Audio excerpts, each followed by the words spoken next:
Greetings and welcome to the Saco City Council meeting for Monday, September 14th, 2020. Call this meeting to order at 6:31 p.m. I recognize that all members of the City Council are present, including the City Administrator, Brian Cainrath. With that, I would like to invite everybody to join us in the Pledge of Allegiance. The flag is behind City Administrator Cainrath.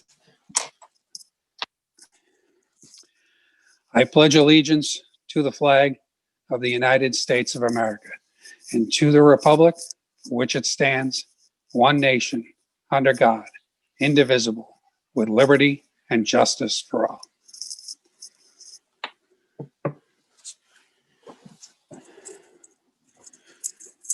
Thank you, everyone, for that.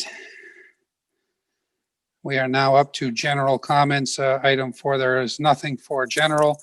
However, just so that the council and public are aware, due to the confines of square footage in City Hall chambers and the governor's extended executive order, we will be continuing Zoom meetings for the month of September.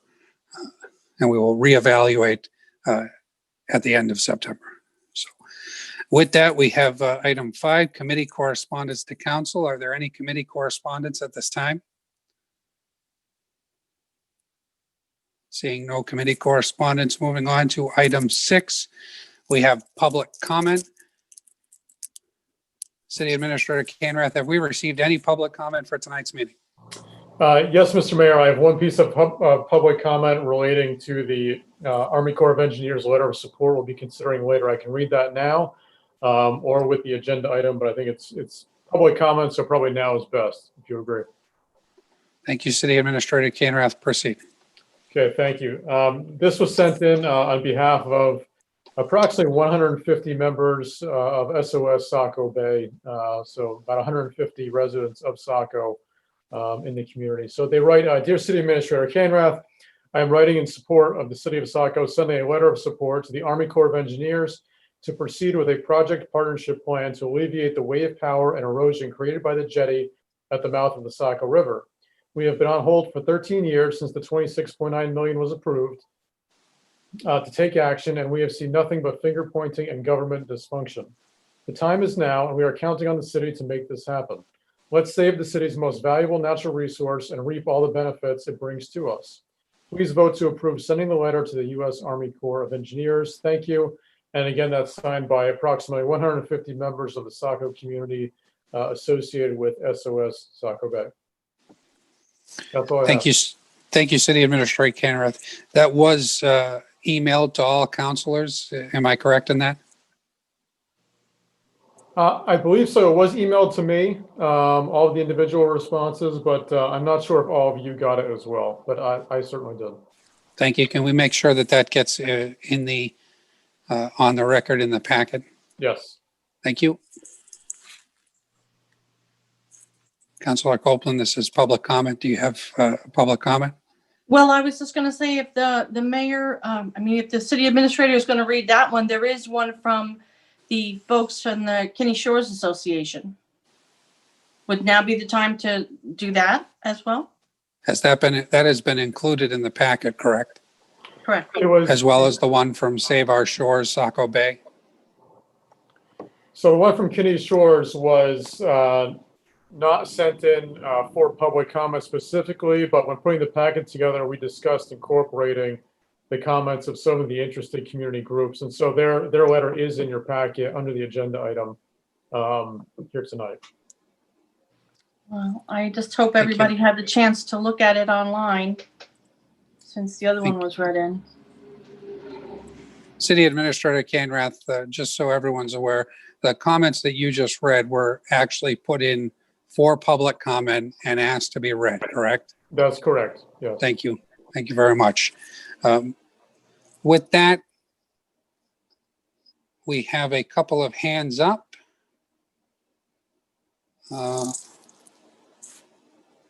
Again, for all those wishing to speak to the council during public comment, we ask that you keep your comments to 3 minutes. We also ask that you identify yourself with your name and address for the record. You'll be unmuted and then you can deliver your comments to the council. First up is Guy Gagnon. Guy, you've been allowed to speak, so go ahead and unmute. And again, please state your name and address for the record. And then also, please keep it to 3 minutes. I'm sorry, I accidentally hit that one. I'm not ready to speak yet. Sorry. You want me to come back to you, Guy? Yeah, the other part of the meeting, I hit it by Okay. accident. All right. Okay.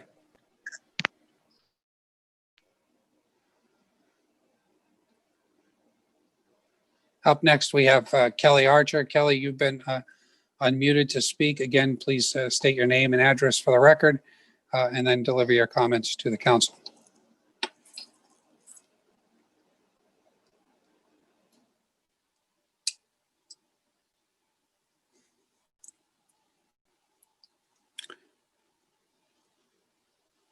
Kelly, you are muted if you're trying to speak. Please go ahead and unmute.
Kelly, if you can hear us, you're still showing muted.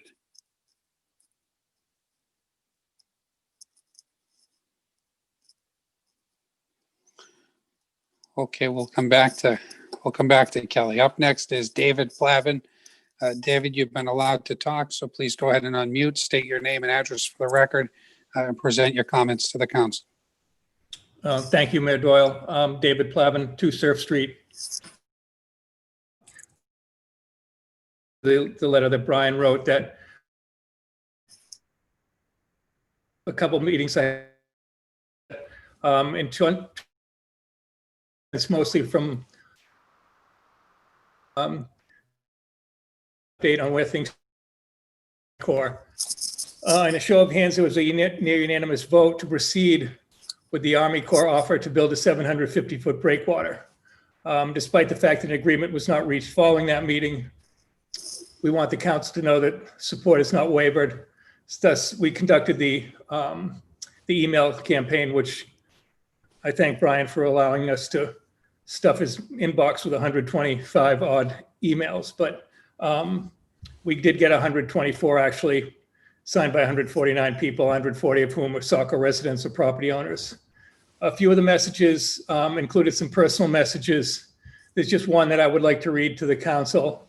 It comes from Denise Hewitt Jelinas. She writes, Hewitt Seafood Restaurant, Camp Ellis is our livelihood, and our patrons that support us realize we are a hidden destination, a hidden gem, a destination. Camp Ellis is the core to not only our business, but the fishing industry and other businesses that work off the pier, especially during the summer months. These businesses thrive and give back to Saco's economy in the short season, as do other businesses that operate in the city year round. There is a valued interest in this community because people are still purchasing real estate in the area from all over the country. We cannot express the importance of Camp Ellis to us, considering our business has been in our family since 1935. We have grown our business in the past years to be one of Saco's busiest summer establishments and employ many Saco residents. We don't have the option to vote in the city, but pay taxes as any other resident and business in the Saco community. We are at your mercy. We have seen past proposals passed by the city's desk. We are in hopes that this last proposal is supported to save Camp Ellis along with the rest of the shorelines in the area, even in the next cities. If Camp Ellis is neglected, then this will impact the rest of our shorelines. Bayview, Kinney Shores will be the next Camp Ellis in future years. We need your support. Please approve this proposal. we've been patient long enough, and Denise signed it. And I just wanted to read that. I thought it was relevant to what you're going to address tonight. And that's all I have. And thank you. And again, thank you, Brian. Thank you, David.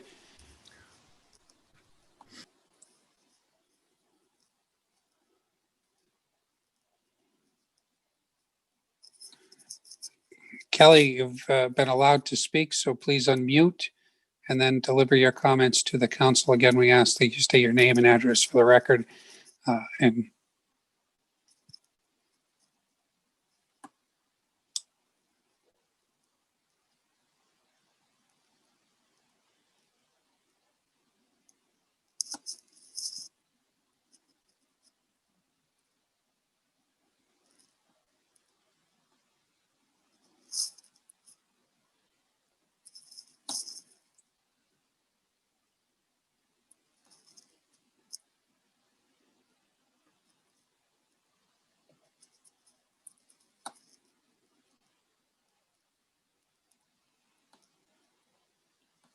Kelly, can you hear us?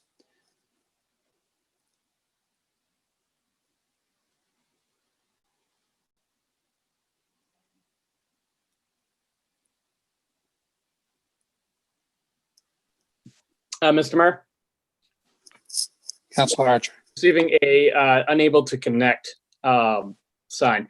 We have a phone number she can call into, correct? I believe we do. I'll send it in the chat right now.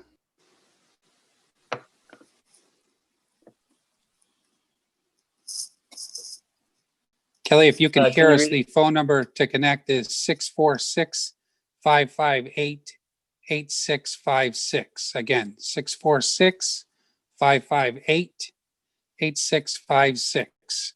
And then the webinar ID number is 821-2822-1152. Again, the webinar ID is 821-2822-1152. And it's all listed at sacomaine.org/watch meetings as well. Again, that's on the website at sacomaine.org/watch meetings as well.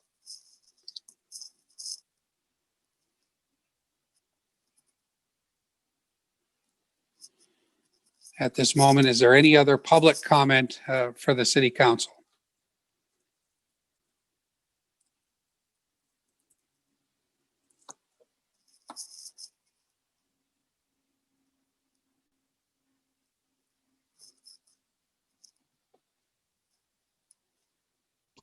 I got an unmute. Can you hear me now? Kelly, we can hear you. Oh, thank you so much, Mayor, for getting me in. I'm sorry for these touchy Zoom issues. I just want to know when it's an appropriate time. I can do it right now since you've got me on the I2 language. As a ZORS member, I just want to make one comment. And then I do have a condition I would like you to consider under the 90 Temple Street that will be coming up. But if I'm on right now, would you want me to do my 3 minutes and then that way we're safe instead of getting me back Please. on? Thank you, Kelly. Please provide your public comments and we'll address those issues as we take up those items later on. Okay, in the verbiage for the I2, as a member of the ZORS committee and the planning board, we've been discussing this for over 2 years now. But on the I2, I think we just had decided that the mobile cranes and earth moving equipment to be removed. And the staff in your packet has those two pieces in there. Everything else was discussed at length. And I'm just not sure about those two items. And I just wanted to bring my voice forward and share that with you on the earth moving crane and the other one I just mentioned. As far as the 90 Temple Street that you're going to be hearing later, I will read this very quickly and then I will put it as part of the record. I'm Kelly Archer, chair of the HPC and member of the selection committee. After 8.5 years, I am extremely grateful that the sale of the ABCD house at 90 Temple Street is before you tonight. And I must thank all of those parties who have contributed so much time and effort to be here. On behalf of the HPC, our deepest gratitude to our staff liaisons, Emily Cole Prescott and Isabel Exley, Bob Hamlin, former planner, and Maggie Smith, former Maine Historic Preservation Commission, Maine Preservation, and our two council liaisons, Roger Day and Joseph Gunn. It's been a long haul, and I'm so glad that we are here today, and all the many supporters and volunteers over the years to bring it before you. After much consideration, I personally believe that this sale to the Biddeford Housing Authority is the best path moving forward in the disposition of this city-owned property. I would also urge the council to consider a possible condition. And this is at the 11th hour. I know this and I apologize, but I've thought about this way too long, way too much, and I think it is appropriate. To consider a possible condition to the sale of this property for the protection and preservation of 90 Temple Street. I will briefly explain why as I reference the Historic Preservation Overlay District, which is brand new from your approval last November, December, 23413 G2 historic landmarks. The city of Saco has 10 individual landmarks listed on the National Register of Historic Places, which only one is listed in our HPC ordinance, the Wayway Store, which requires an HPC certificate of appropriateness on design review. At present, 6 of those 10 landmarks are not listed in our ordinance and are located outside of the historic district. The Grant Family House, the 2 Jacobs Houses and Store on Elm Street, the old high school, Saco High School on Spring Street, and the ABCD House at 90 Temple Street. Therefore, the HPC does not have jurisdiction over them. It may have been an oversight during the many HPC ordinance revisions in the last 29 years, but was never the intent to not protect and preserve these listed historic properties. Please note that listing a property in the National Register of Historic Places is a great distinction, and I'm talking about the 10. 4 of them are in the district, so we're already covered by those. However, it does not in itself prevent the alteration or even the demolition of a property, and it does not automatically lead to historic zoning. It provides protection when the federal government carries out projects or when federal funds are involved. Local ordinances also offer legal protection to historically significant properties. But as I said, they are not listed in our ordinance, so we do not have jurisdiction or purview.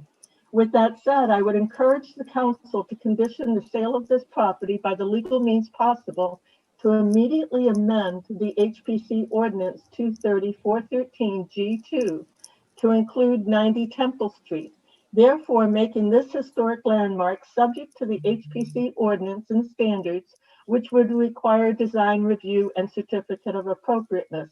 Otherwise, the exterior could be modified with vinyl siding and or completely alter the structure, its landscaping, and the historic character of this 1890 Queen Anne historic home. Please consider this very important condition, otherwise all these years of work and efforts may forever be lost, as well as retaining the integrity of this historic home. I will forward this reading to be incorporated in the minutes, and I thank you very much, all of you, for your time, deliberations, and consideration as we protect and preserve this historic resource. Thank you.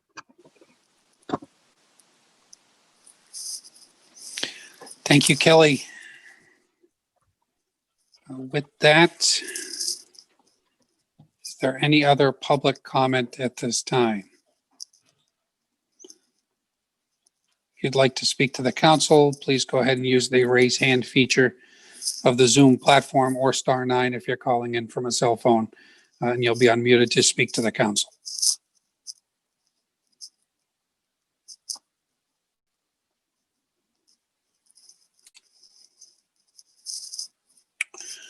Okay, seeing no hands raised and nobody seeking recognition, moving on to item 7, which is the approval of minutes. Item A, approval of minutes from August 17th, 2020. Is there a motion? So moved. Motion's made by Councilor Minthorn. Is there a second? Second. Second by Councilor Purdy. Any discussion? Seeing no discussion, roll call vote. Council Archer, Aye. Councilor Purdy, Yes. Councilor Gunn, Yes. Councilor Copeland,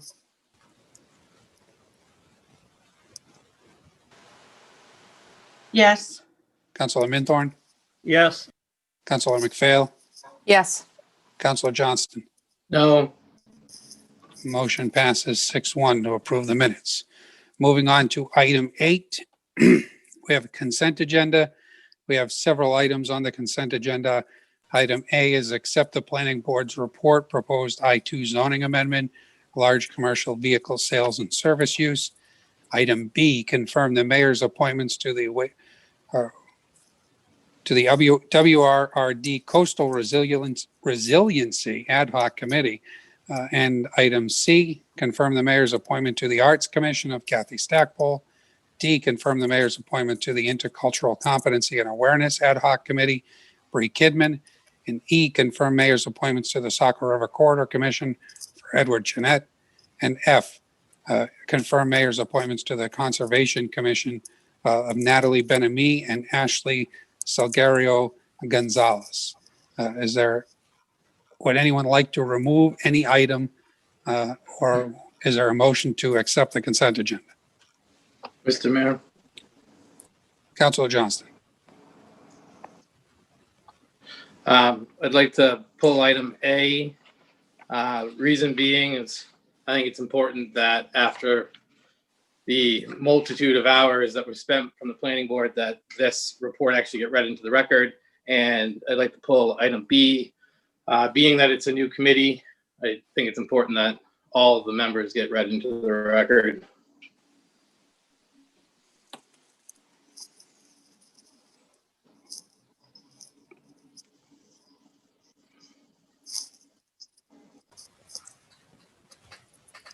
Councilor Johnston, would it be okay if I read the names into the record under item B and keep that in the consent agenda and motion to pull item A out?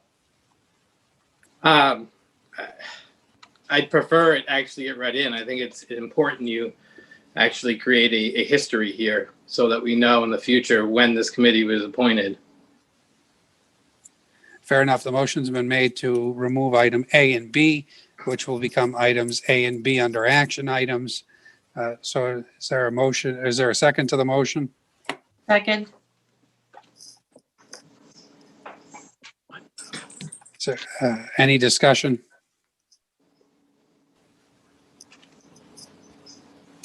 Seeing none, roll call vote. Councilor Archer, Aye. Councilor Purdy, Yes. Councilor Gunn, Yes. Councilor Copeland, Yes. Councilor Minthorn, Yes. Councilor McPhail, Yes. Councilor Johnston. Yes.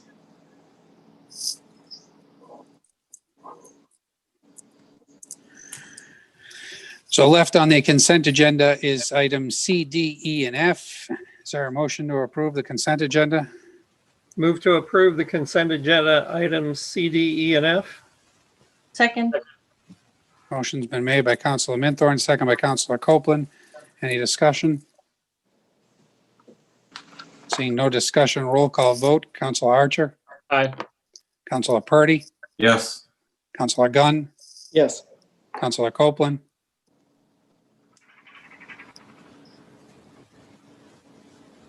Councilor Copeland, did you say yes? I'm sorry. I'm sorry, I must have, yeah, yes. Thank you. Councilor Minthorn, Yes. Councilor McPhail, Yes. Councilor Johnston. Yes.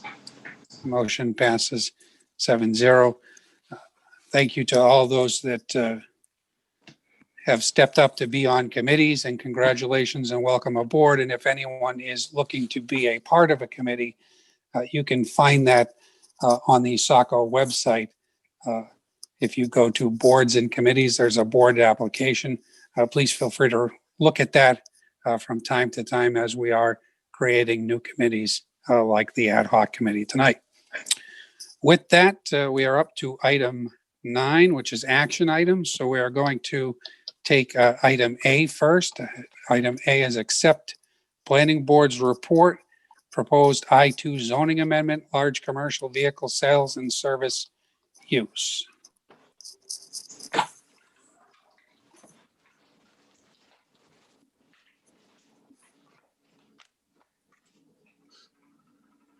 Go ahead.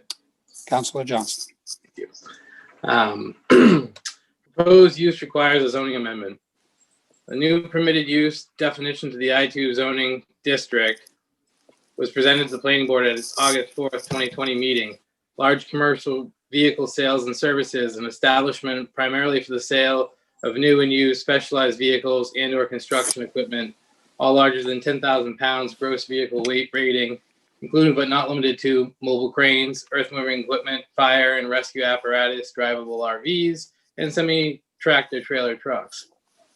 This use includes repair, manufacturing, fabrication, and assembly, but does not include the processing of storage or of raw materials or salvaging operations. Planning board outcome and report to the City Council. On August 4th, 2020, the Planning Board deliberated on the proposed zoning amendment and moved and seconded to accept the use of large commercial vehicle sales and service as a conditional use in the I-2 zone. The following definition, a change from the staff proposed definition, an establishment primarily for the sale of new and used specialized vehicles, all larger than 10,000 pounds, gross vehicle weight rating, including but not limited to fire and rescue apparatus, drivable RVs, and semi-tractor trailer trucks. This use includes repair, manufacturing, fabrication, and assembly, but does not include the processing or storage of raw materials or salvaging operations. After continued deliberation, the motion failed with a 3-3 vote. The planning board voted on the report on the zoning amendment at their August 18th, 2020 meeting and submitted this report to City Council for acceptance at their meeting on September 14th, 2020. I move to accept the planning board report of August 18th, 2020 on the proposed I-2 zoning amendment be accepted. Motion's been made by Councilor Johnston. Is there a second? Second.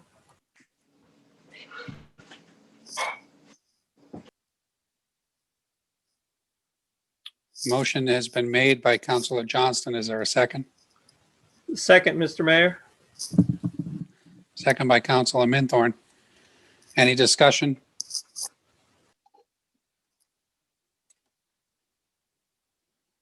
Roll call vote. Councilor Archer. Aye. Councilor Purdy. Yes. Councilor Gunn. Yes. Councilor Copeland. Yes. Councilor Minthorn. Yes. Councilor McPhail. Yes. Councilor Johnston. Yes. Motion passes 7-0. Moving on to item B, which is confirming the mayor's appointments to the WRRD Coastal Resiliency Ad Hoc Committee. We have Thank you, Ms. Councilor McPhail. Thank you, Mr. Mayor. On August 3rd and August 17th, the City Council authorized the creation of the WRRD Coastal Resiliency Ad Hoc Committee to bring together community members, city councilors, and city staff to identify a set of community goals to guide future investment and priorities for the Water Resource Recovery Department. The WRRD and Communications Department are partnering with the U.S. Environmental Protection Agency to convene this community stakeholder group to facilitate and support meaningful conversations between the anchor institution and community members. Mayor Doyle recommends the following to serve on this committee. Community members, Amy Safford, Althea Masterson, Kevin Masick, Ashley Gonzalez, Edward Chenette, Dan Chadbourne, Kurt Brown, and Kevin Roach. City councilors, Councilor Jody McPhail. City staff, Emily Roy, Communications Director, Howard Carter, WRRD Director, Stacy Thompson, WRRD Deputy Director, Joe Leverrier, City Engineer, Emily Cole Prescott, WRRD Industrial Compliance Manager. Be it ordered that the City Council confirm the mayor's appointments to the WRRD Coastal Resiliency Ad Hoc Committee. I move to approve the order. Second. Motion's been made by Councilor McPhail, second by Councilor Minthorn. Any discussion? Council, just so everyone is aware and so the public is aware, Mr. Brown, while not living in the community, is part of the business community and was included on this. So in case there's any question, and there are room for 2 more community members, which I will hopefully be putting up for approval next week at our city council meeting. So again, there are 2 more community member spots if there's anybody interested. Any discussion? Roll call vote. Council Archer? Aye. Councilor Purdy? Yes. Councilor Gunn? Yes. Councilor Copeland? Yes. Councilor Minthorn? yes, Councilor McPhail? Yes. And Councilor Johnston? Yes. Motion passes 7-0. Thank you very much. Up next, we have the original item A, which transitions to item C. We have, that is the public hearing, proposed I-2 zoning amendment, large commercial vehicle sales and service use. Councilor Johnston. Thank you. Sale of 351 North Street, existing public works building. On March 30th, 2020, as a result of competitive RFP process, the City Council voted 6-1 to accept the development proposal for 351 North Street with the understanding that this proposal would require a zoning amendment for the use within the I-2 district. The selected development proposal utilizes the existing public works building for large commercial vehicle sales and services for the sale, service, repair, and maintenance, primarily for emergency vehicle or service vehicles. Proposed use requires a zoning amendment to accommodate the accepted proposal, and after much research and consideration of the fact that the city has been working to consolidate uses with the zoning ordinance revision, which is a separate process, staff proposed adding automobile dealer use with performance standards to this district. It is important to note that the remaining 3 respondents to the RFP would have required some form of zoning amendment as well. Staff introduced this proposal to the planning board and workshop on June 30th, 2020, following up with a formal proposal on July 7th, 2020. The city council then referred this amendment to the planning board per zoning ordinance section 230-1401 on July 13th, 2020. The planning board held its public hearing about this amendment on July 21, 2020, noting new concerns about the proposed performance standards and the possibilities of loopholes. Staff took the planning board's feedback after the public hearing and worked with the city attorney, Tim Murphy, to consider several options, including adding a new use, further modify the performance standards for automobile dealer, or modify the definition of light industry. Adding a new use to the ordinance rather than trying to add performance standards or otherwise modify an existing use helps ensure that the use is transparent, will only be allowed within the I-2 district. It was consistent with the direction staff received from the planning board. The following new permitted use definition to the I-2 zoning district was presented for consideration to the planning board for its August 4th, 2020 meeting. Large commercial vehicle sales and service. An establishment primarily for the sale of new and used specialized vehicles and or construction equipment, all larger than 10,000 pounds of gross vehicle weight rating, including but not limited to mobile cranes, earth moving equipment, fire and rescue apparatus, drivable RVs, and semi-tractor trailer trucks. This use includes repair, manufacturing, fabrication, and assembly, but does not include the processing or storage of raw materials or salvaging operations. The planning board outcome. On August 4th, 2020, the planning board deliberated on the proposed zoning amendment and moved and seconded to accept the use of large commercial vehicle sales and service as a conditional use in the I-2 zone with a new definition, a change from the staff proposed definition. The attached planning board report for more, or see attached planning board report for more information. The motion failed with a 3-3 vote. The planning board accepted their report on the amendment and at their meeting held August 18th, 2020. The report is scheduled to be accepted by City Council at their September 14th, 2020 meeting. City Council first reading and schedule a public hearing. At their August 17th, 2020 meeting, the City Council held the first reading and scheduled the public hearing for the proposed I-2 zoning amendment, large commercial vehicle sales and service use for September 14th, 2020. City Council public hearing on the proposed I-2 zoning amendment, large commercial vehicle sales. Public hearing on the new permitted use definition to the I-2 zoning district is scheduled for tonight, September 14th, 2020. It is anticipated that the public hearing will be opened and closed and the final reading and final vote be scheduled for the City Council meeting, on September 21, 2020. City staff recommends that the City Council open and close public hearing this evening on September 14th, 2020 on the new permitted use definition to the I-2 zoning district as presented in the first reading and scheduling of the public hearing held at the City Council meeting August 17th, 2020. Council scheduled a final reading and final vote for the City Council meeting for September 2020.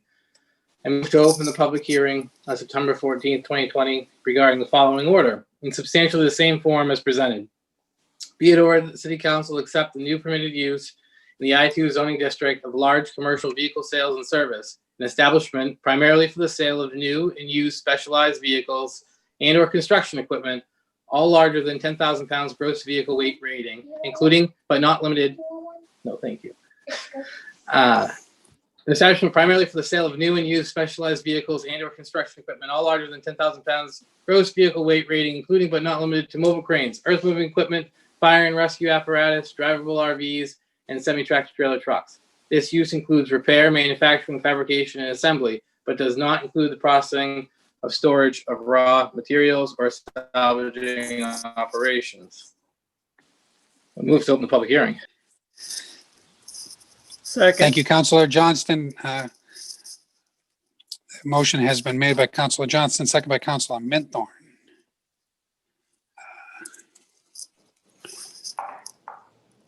Any discussion before we open the public hearing? Okay, roll call vote on opening the public hearing. Councilor Archer, Aye. Councilor Purdy, Yes. Councilor Gunn, Yes. Councilor Copeland, Yes.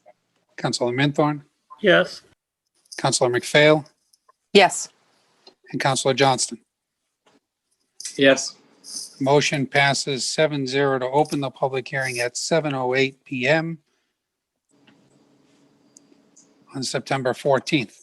If there's anyone who would like to speak to the council on this matter, please use the raise hand feature of the Zoom platform and you'll be unmuted to speak to the council.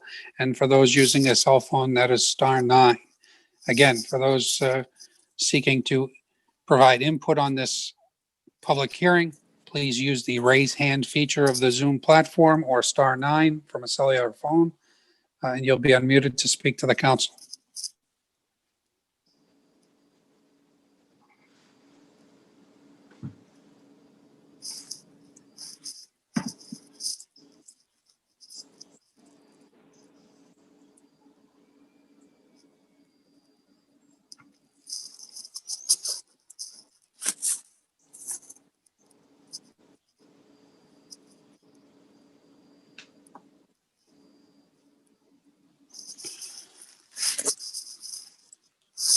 Seeing no hands raised and nobody seeking recognition, Councilor Johnston. I move to close the public hearing on September 14th, 2020 regarding the following order in substantially the same form as presented. Be it ordered that the City Council accept the new permitted use in the I-2 zoning district of large commercial vehicle sales and service, an establishment primarily for the sale of new and used specialized vehicles and or construction equipment, all larger than 10,000 pounds gross vehicle weight rating, including but not limited to mobile cranes, earth moving equipment, fire and rescue apparatus, drivable RVs, and semi-tractor trailer trucks. This use includes repair, manufacturing, fabrication, and assembly, but does not include the processing of storage of raw materials or salvaging operations. Second. Motion's been made by Councilor Johnston, second by Councilor Minthorn to close the public hearing. Any discussion? A roll call vote. Councilor Archer, Aye. Thanks. Councilor Purdy, Yes. Councilor Gunn, Yes. Councilor Copeland, Yes. Councilor Minthorn, Yes. Councilor McPhail, Yes. Councilor Johnston. Yes. Motion passes 7-0 to close the public hearing at 7:11 p.m. Councilor Johnston. I move to schedule a final reading and final vote on the September 21st, 2020 regarding the following order in substantially the same form as presented. Be it ordered that the City Council accept the new permitted use in the I-2 zoning district of large commercial vehicle sales and service, an establishment primarily for the sale of new and used specialized vehicles and or construction equipment, all larger than 10,000 pounds gross vehicle weight rating, including but not limited to mobile cranes, earth-moving equipment, fire and rescue apparatus, drivable RVs, and semi-tractor trailer trucks. This use includes repair, manufacturing, fabrication, and assembly, but does not include the processing or storage of raw materials or salvaging operations. Second. Motion's been made by Counselor Johnston, second by Counselor Minthorn. Any discussion?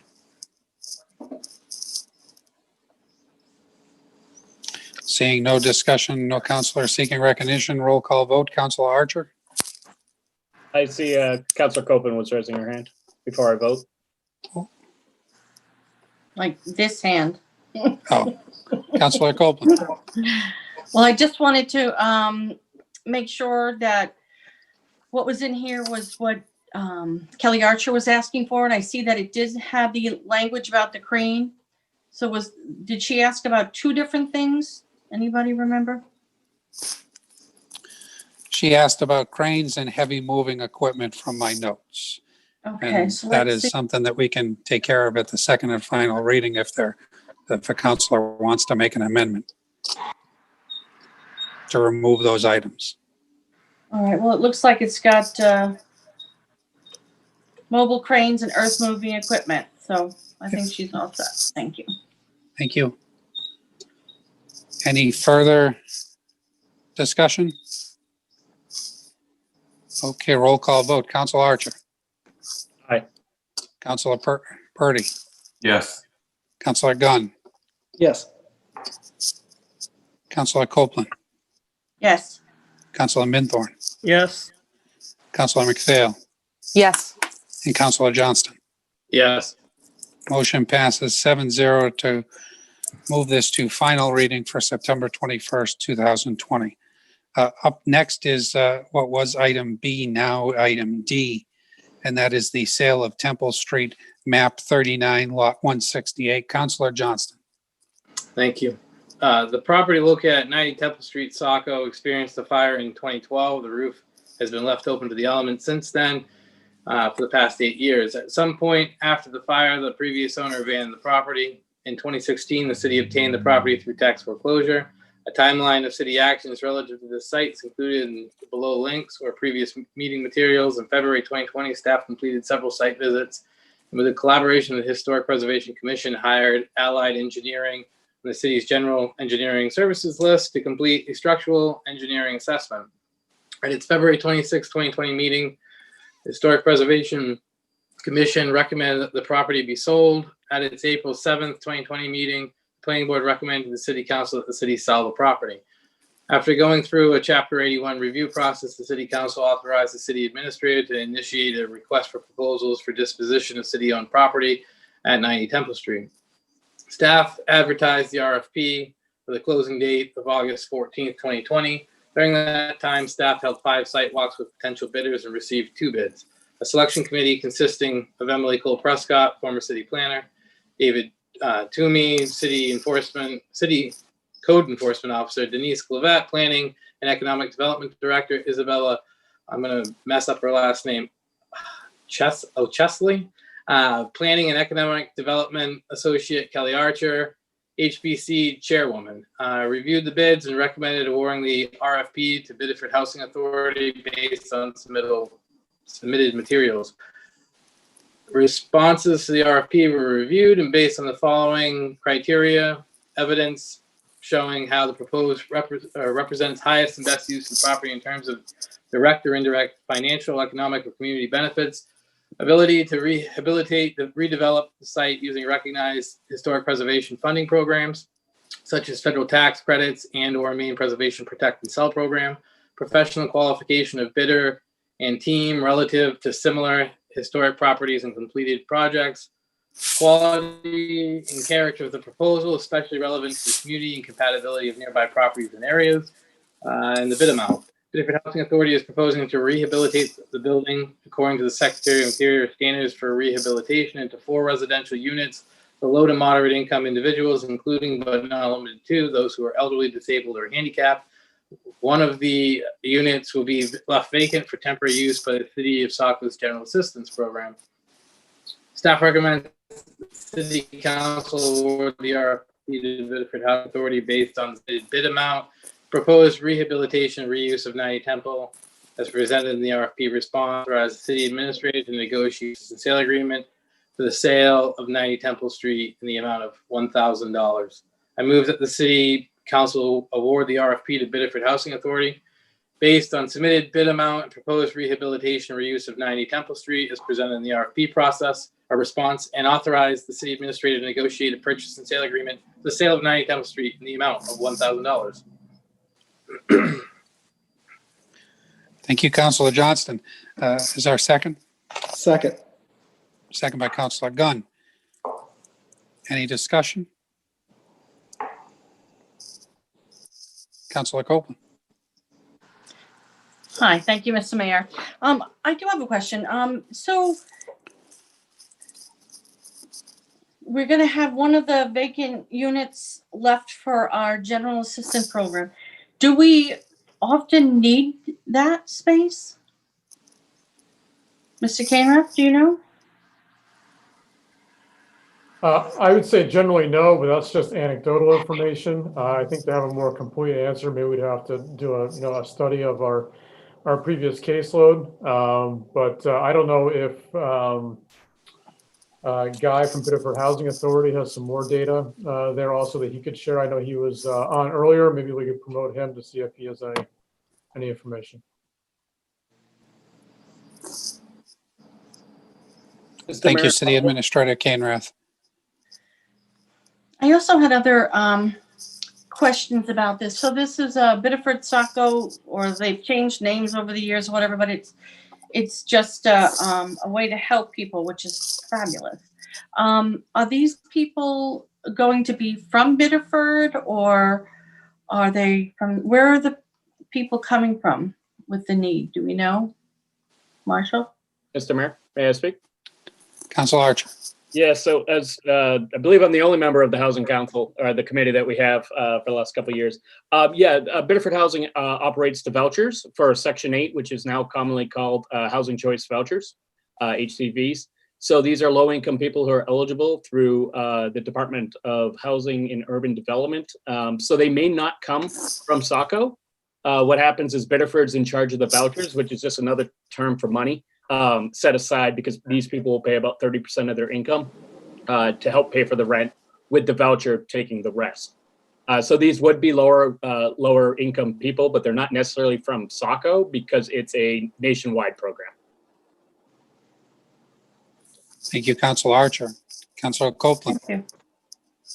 Then I had one other question. It says on the proposal requirements that a document providing evidence of bidder's financial capability or proposal to ensure financial capacity to complete the development plan. And I didn't see that in the packet. I saw a lot of, well, we could work with this one, we can work with that one, but surely we don't want to start something and not have it finished. And it is part of the proposal requirements. Maybe the gentleman from the Housing Authority can speak to that too. Thank you, Councilor Copeland. We will get to Mr. Gagnon here momentarily. Before that, we will hear from Councilor Johnston. Thank you. Councilor Copeland actually asked several of the questions I had, but I am interested, given that I think when we initially approached this, we thought that we'd be receiving somewhere close to the land value, and now the sale is for $1,000, which again, from the beginning I've been supportive of saving the structure, so I'm less concerned about that. But I do, to ensure that we're doing all we can, I am curious about how much potential motel savings there would be with that unit that's supposedly supposed to be set aside. I do know that the city in the past has put people up for a significant period of time. So I just think that's something that's important for the record, going forward, that, we may be selling this for $1,000, but the long-term benefits could be greater. And the other thing I noticed in the background that I was reading, it said there was 2 bids, but we only received 1 bid, and it's the first I had heard of 2 bids because the day that this actually had the openings, I was sent just the 1 bid. So I'm just curious if there was an additional bid out there. City Administrator Canrath or Planning and Economic Development Director Clavette, can either of you answer that question? Yeah, I'm sorry, go ahead, Denise, yeah. Sorry, City Administrator Brian, answer that question. Yes, we did have 2 bids. That said, only one had a complete response to the bid. The other one was a subsequent, very precursory email saying, I'd be happy to look into this and let's have a conversation. And so did not fulfill the full requirements of the bid specifications and the bid requirements to turn in the bid. So, and then also, while I'm here to answer to the question about whether or not the full response versus whatever could have potentially happened is the full potential of what could happen moving forward. And so we as staff, given the fact that we only had 1 fully compliant respondent to the bid request, my thoughts are, and it is our collective thought, that is Isabel Exley, who's managing the project at this point on, and our current staff, we are completely in full support of what we have presented to you. And putting it out there, not that you want to go there, the only other alternative is to go back out again and see who we could get. But I fully believe at this point in time, given the economy, given what's going on with the COVID-19, this is a great opportunity that the city needs to capitalize on. And I've also had conversations with our finance director. And here's the key, we're putting it back on the tax rolls. And so the fact that there's just like an additional unit that can help respond to our public service needs, and basically through our needs for folks who are less fortunate, this is a great opportunity to have 3 viable units and 1 unit that's left for our ability. So pretty much that's all I have to say. Thank you. Thank you, Denise. So we have a couple of counselors with questions here. Councilor Johnson, did that answer your question? Yeah, for the most part, Denise's last statement there when she said it was be put back on the tax rolls. I thought that this was a non-profit and therefore they didn't pay taxes. So just want to be clear on that. Director Clavette.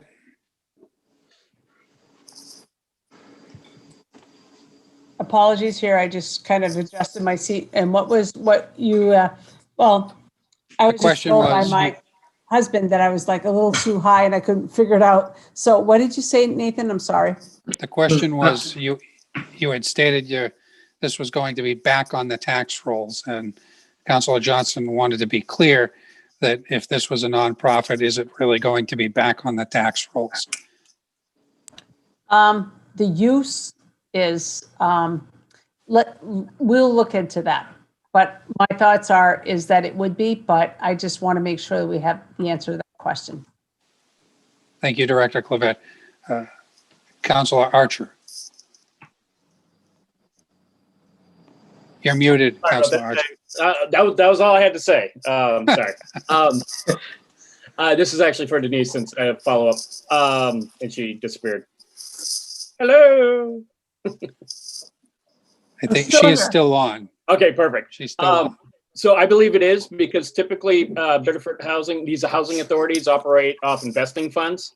Like they go out and they get investments, they get main housing grants. So typically my understanding is that they are taxable properties because they're using outsourced private investment in some cases and public, kind of a private public way to fund low income housing. So it really depends.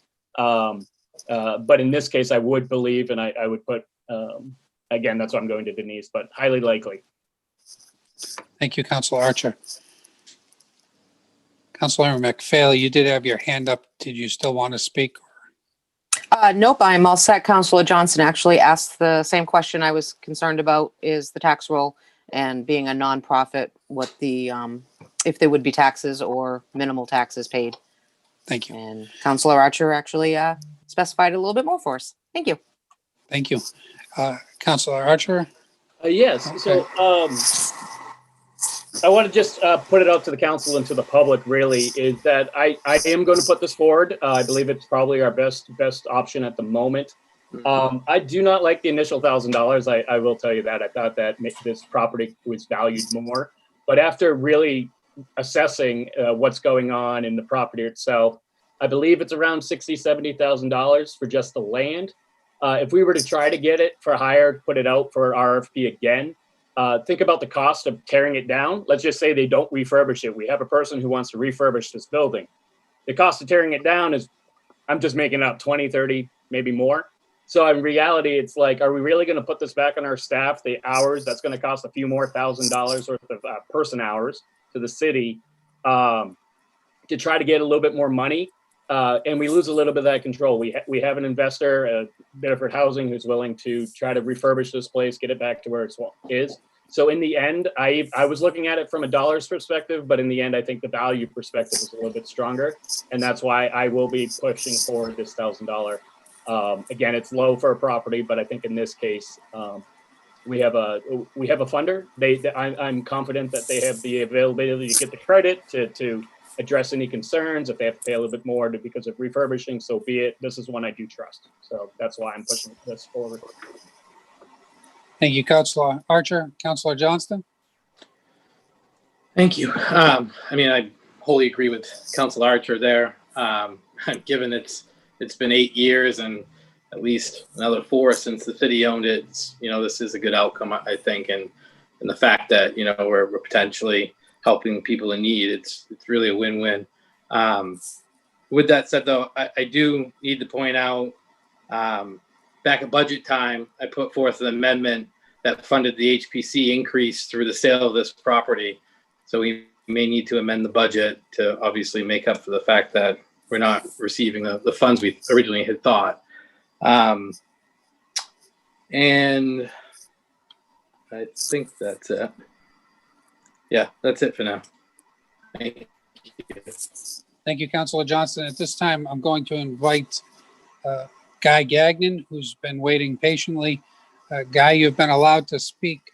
Please go ahead and unmute. Identify yourself with your name and address for the record, and provide your comments to the council. Guy Gagnon, I'm the director of the Biddeford Housing Authority. Can you all hear me? Okay. We can hear you. Thank you very much. Welcome. Okay. I am a former resident of Saco, currently live in Biddeford, 7 Jordan Drive in Biddeford, but I was a resident and lived on South Street and Spring Street. So, and actually was on the planning board for 7 years. So I know the city pretty well. Just a couple of background things before I get into some of the points that were made. For those of you that don't know, Biddeford Housing Authority is actually should be called Biddeford Saco Housing Authority. About 5 or 6 years ago, we became Saco's Housing Authority and approved by HUD to be that. So ever since then, we've been trying to do something in Saco. When I saw this opportunity, I thought this would be a good chance for the city to get to know Biddeford Housing Authority and some of the things that we do, and hopefully have a success story that we can all be part of. So that's the reason why we came into the equation.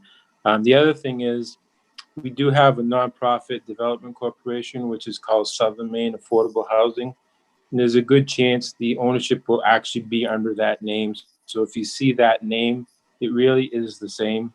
But depending on the funding that we get, sometimes we have to, makes more sense to go that way than under the Biddeford Housing name. So that's one thing. The other point that was made, one of the last points, was about taxes. So the projects that we do in Biddeford, we've actually entered into a pilot agreement with the city of Biddeford, which is a payment in lieu of taxes. And we base it on the income that's generated out of the property. And I'd like to be able to do that with the city of Saco, and that's something that we can talk about later. We'd like to contribute some taxes, obviously, to the city, and we're hoping we can make it so that it's at least predictable for us as a nonprofit to be able to put that into our budget. So that's the way we've done it in Biddeford. We have a standing agreement with the city of Biddeford, and I'd love to be able to maybe duplicate that with the city of Saco if possible. The other item, one point was brought out, I don't know which counselor mentioned it, but as far as like income of residents and those sort of things, at this point, there's no plan to necessarily use Section 8 vouchers. Our plan is to just offer it at, it depends on the funding. So again, this could all change, but if we have funding that doesn't have a lot of restrictions, we do sort of a self-restriction. And so basically our rents would be for, moderately, moderate income if it's not restricted. And our rent levels will always be about 20% below market. So that's the highest rent level will be, and then the highest clientele will serve. But again, we may have Section 8 people coming to the building that want to rent, but we're not going to be targeting that building as a Section 8 rental building. That's, so I just wanted to clear that up. And as far as like residents of Saco or Biddeford, right now, anything that we do in Biddeford, we don't restrict to Biddeford residents. We have many people that probably were from Saco back and forth. So we can do a preference, for instance, our Section 8 program has a preference for people that live or work in Biddeford and Saco.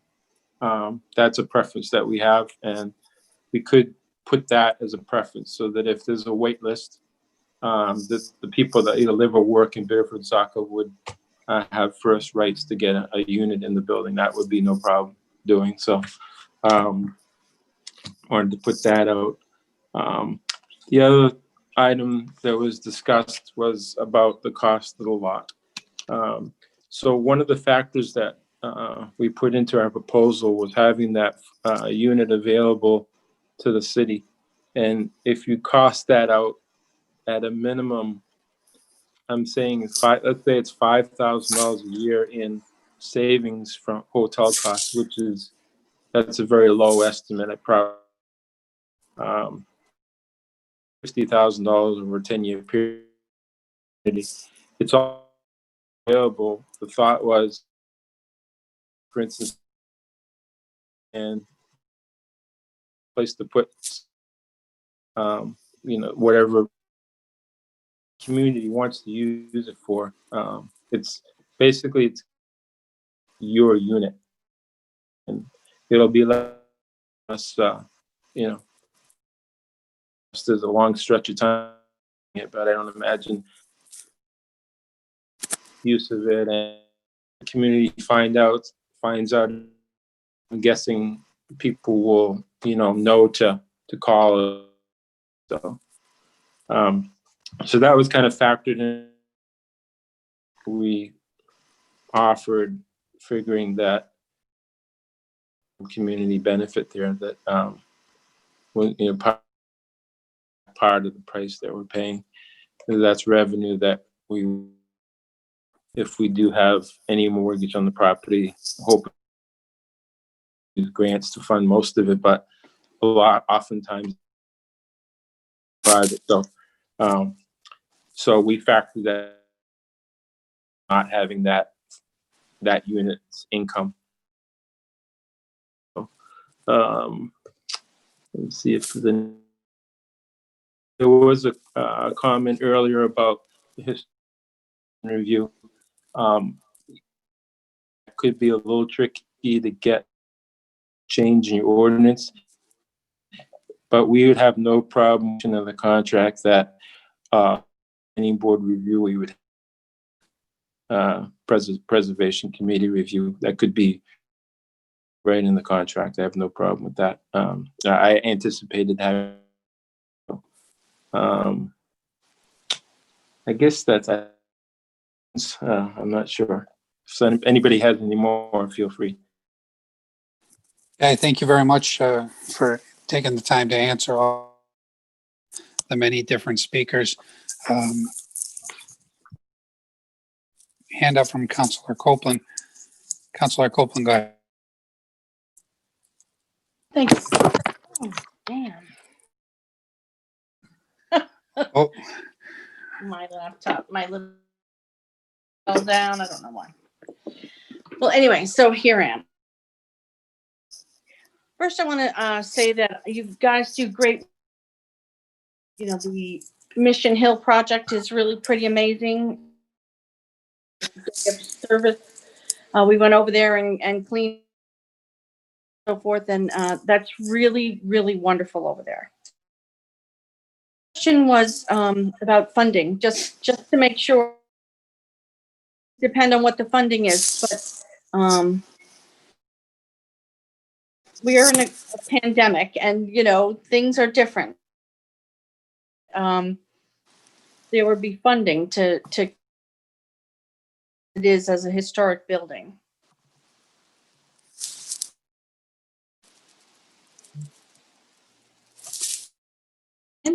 Yes. Okay. Can you hear me? Yeah. Yes. So when you're talking about operational funding or renovation? No. Funding? Renovation. That's Yeah. that's quite a big amount for one. It is. You know, having control of the property or anything like that at this point, I can't really do any funding until that happens. But the obvious one is Maine State Housing, and part of that can be historic preservation and those sort of things. So there is an open program at credits which we could go. I'm not sure because it's such a small.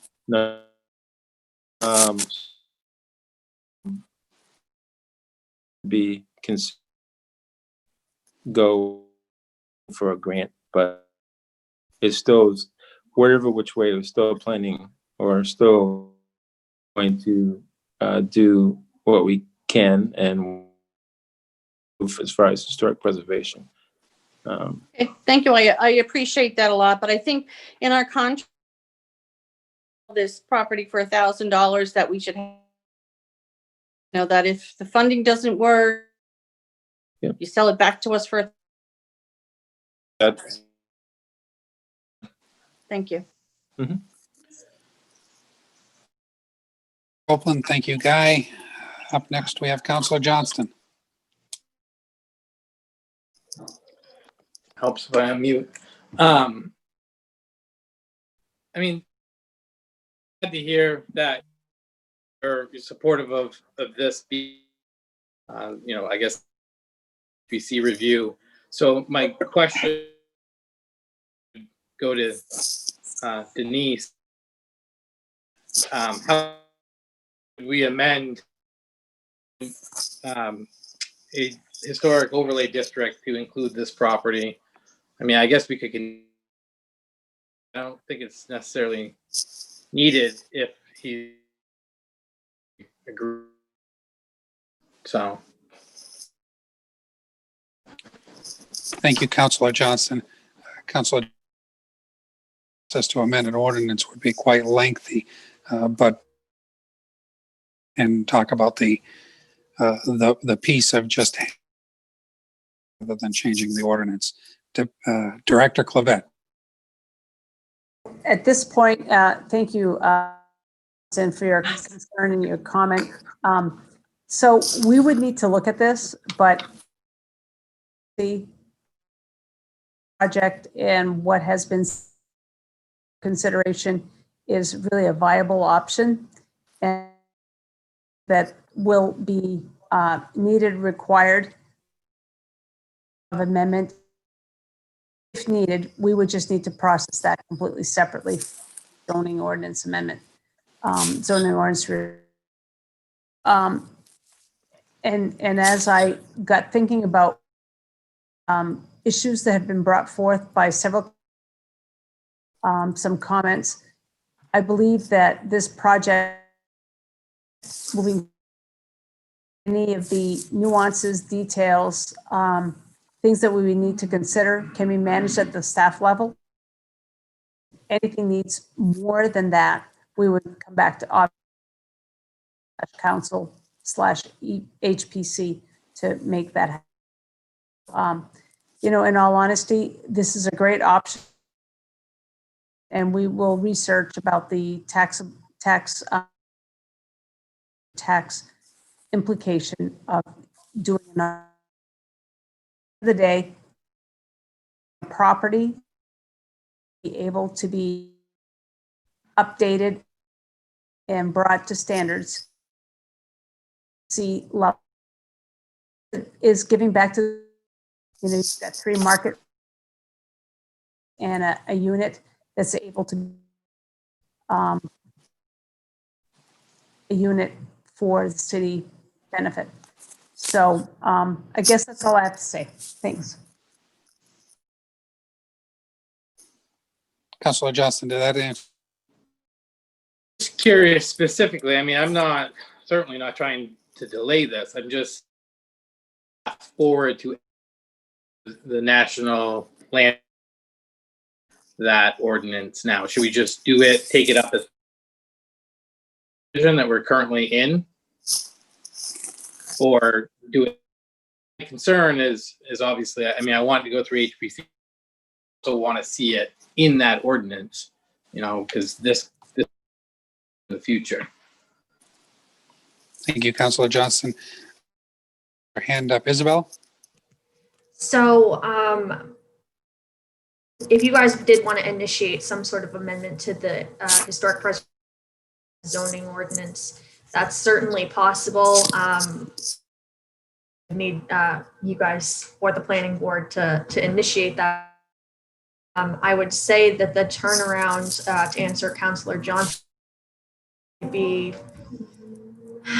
unfortunately, before save this property, to be completely blunt, could be something that's done either as part of the current zoning ordinance revision, separate amendment to just the historic preservation chapter that was already passed last November. But it does, historic preservation can report and recommendation, and then go through your process. And this is completely my, think that I would prefer to see this at least temporary help, you know, fixed and that kind of stuff. Snow flies. Just to answer, provide some additional conversation. Isabel, thank you. Would it be possible to process of this, have that go through conditional, and then at the same time start the other process and have 2 processes towards Councilor Johnston's goal of historic preservation site on the record? I would let Brian speak to that a little bit more, but I certainly, and the way that I would be honest is to have currently with the purchase and sale negotiation. Thank you, Isabel. Any further? City Administrator Canrath, anything? No, I think we're good. Seeing no seeing no hands raised and nobody seeking recognition, roll call vote on the sale of 90 Temple Street, map 39, lot 168. Roll call vote. Aye. Councilor Purdy, Yes.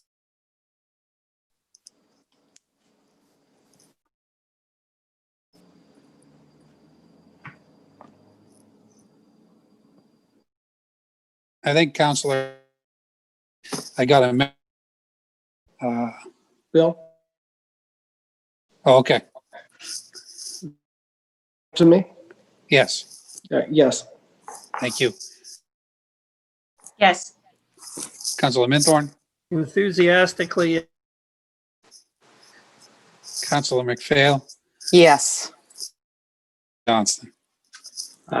Yes, and I'd just like to thank everybody through all the years. I mean, it's definitely been something that I'm looking forward to having, finished and complete.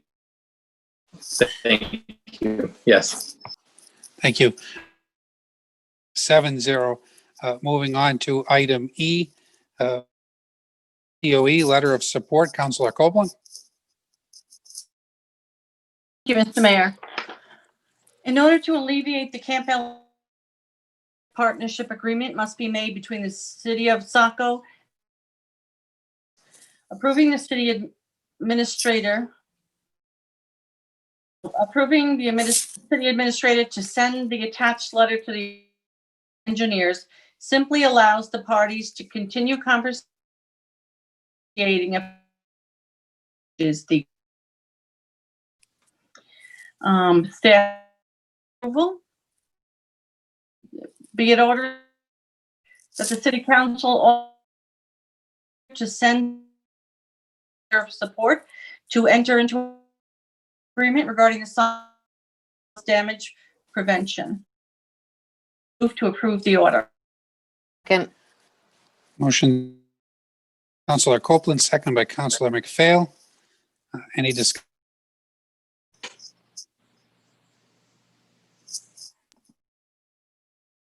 Thank you. This really, it's been comments aren't so much about letter of support. More, I'm curious as to why this is under the new business section, seeing how this is new business. So, I mean, we've discussed this, council discussed this on multiple occasions. We send support that,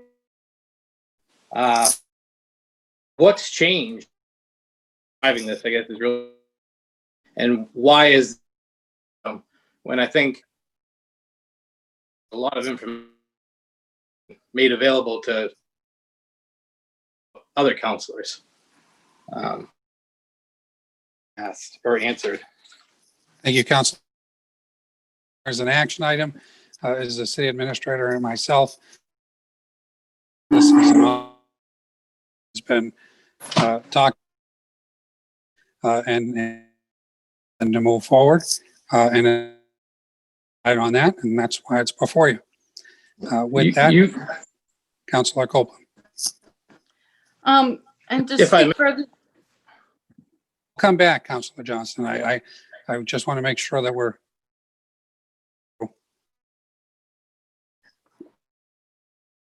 this letter saying and let's get that TPA. We never said that we were on board, So this is all. This doesn't commit. All it does is the Army Corps out there and giving us the private partnership agreement. There's still things that can happen afterwards. This is just to keep the project alive and taking that. Never, the last administration got past the letters, and we've never seen about it a lot, but it's and one for us an out of the box situation. We don't get to draft it. We want to see what they're going to come. Have some things that we're going to have to negotiate. There's not that at all. But this is just to see in moving this forward. And I just want to send the letter. The letter, it does not commit any about it. It just says we want to move forward. You can see in the packet that there the Kinney Shores Association a nice letter, and they have that about, well, they only considered the in front of, I think that we can still talk that. So to lose this letter. Clerk Copeland, you're correct in the sense all negotiation the city of Saco was the project to become unshelved as we received in one of the last community engineers. All this does is allow that and allows the parties to have some discussion and dialogue. The Army Corps did send along 2 copies of project partnership agreements similar to Saco. Saco is very unique in its history, especially with this jetty agreement with the Shoreline Commission for some review with legal review. So we are not at the project partnership agreement phase. This is simply a letter to unshelve the project. Councilor Johnston. Thank you. I don't think I was refuting that. I'm well aware of what's going on. A lengthy time. That's a predate. My point goes back to a process. In previous councils, we had sent letters of our intent, or whatever we're calling them, and it was rejected because of the requirements that the Army Corps was demanding. Nothing's changed there. This, sure, it continues negotiations, but the last action a council did was, which was to work with our. The question is, where are we with that? Number one, because it hasn't been updated on that. And do we really believe EPA or the Army Corps is going to be open to negotiation, as they haven't previously? So on this process, this should have come to council. We should have had these dialogue in that workshop format or format, and then move this forward to vote on. I mean, I've concerning that getting emails on approach with this council. You know, and I know there were at least one other. I think it would have been more. Had this discussion previously before putting it in front of me to vote on. That's all. Councilor Johnston. Councilor Copeland.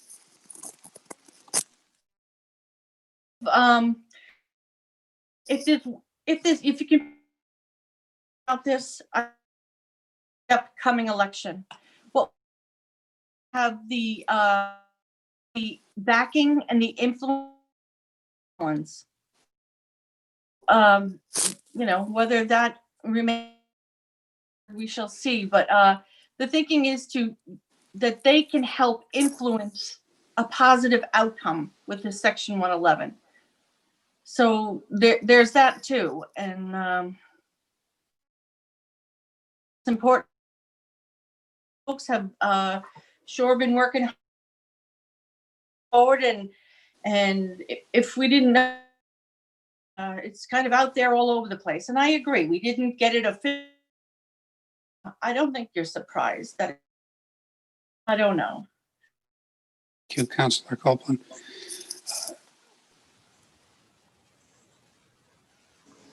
Councilor Johnston. Surprised? Maybe not, but we haven't had a meeting in a month. It's the first time you want an answer from me.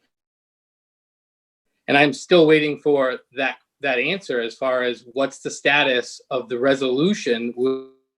Obviously, as a council, vote to move forward with our neighbors to form or move forward on this PPA and hopefully get assistance from the state. I mean, nobody directed them administrator to go this route. Curious as to why this first business is on something. I mean, this isn't simply simple about this. Thank you, Councilor Minthorn. Thank you, Mr. Mayor. I think it's important to understand all this does is authorize the city administrator to get the conversation restarted. For several years, it needs to be restarted first. Then we can get into the minutia that everybody else wants tonight. Let's get the letter down there. Let's get them to take it off the shelf. Let's get them to come forward with new discussion. And then we can worry about dotting the I's and crossing the T's and length and, everything else. But if we don't do this, nothing starts. Thank you. Councilor Minthorn. We did bring this up, the Shoreline Commission, and it's in the minutes poorly, but I did submit their vote so it's brought up committee time or whatever. Councilor Copeland. Councilor Johnston. Again, city council, that's opposed to here. I wish we had, and this is non-binding. I understood that back in 2018. I think we all understood that. The question is, it's all right. Had an open agenda. Nobody gave the direction. Put this here. So that's my concern. That's freaking charter. Thank you, Councilor Johnston. If you feel that strongly, you can make a motion to table if you'd like to table this to another meeting.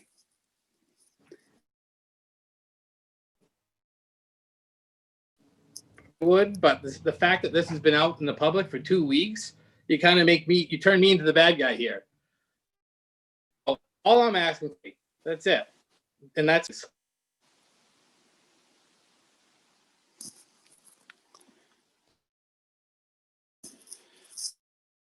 Any further discussion on this?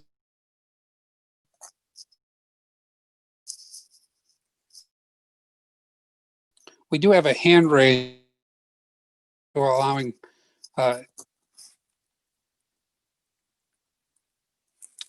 Daphne Zaralidis to give comment to the council.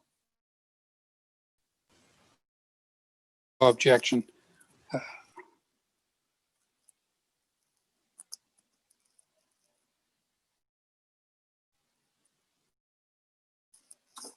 Daphne asked to unmute. You can unmute and just please state your name and address for the record. Present your.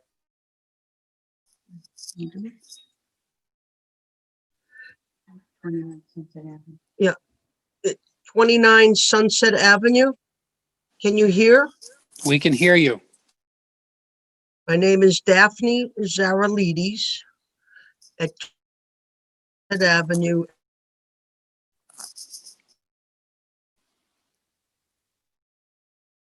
I did. I thought okay.